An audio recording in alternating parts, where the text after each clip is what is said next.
hello friends एया रातिपुৱাৰ খানা যেহেতু এই বতৰ গৰম সেইকাৰণে আজি বইল খাম বুলিছোঁ মাজে সময়ে এনেকৈ বইল খাওঁ বইলনো কেনেকৈ খাম আজি আপোনালোকক দেখুৱাম কি আছে আমাৰ বইলত এইটো হ'ল আনকমন বস্তু আপোনালোকে চিনি পাইছে এইটো হ'ল পিয়ালি পালেং আছে নলটেঙা আছে এয়া ঢেকীয়া আছে মচন্দৈ আছে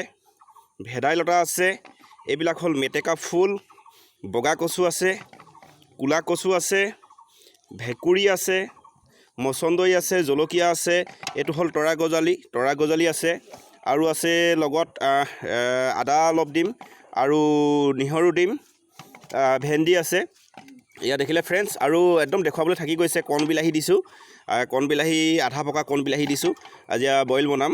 বইল বনাই কিনি খাম আজি জুতি ল'ম আৰু চাওক ফ্ৰেণ্ডছ এয়া দাইল অকণমান দিম আৰু হিদল মাছ অলপ দি দিম এটা বইলিং খাম ইয়াত কোনো মছলাজাতীয় বস্তু নাথাকে ইয়াত থাকিব অকল হালধি নিদিওঁ নিমখ দিম আৰু আছে মান ধনিয়া আছিলে মান ধনিয়া তলত সোমাই আছে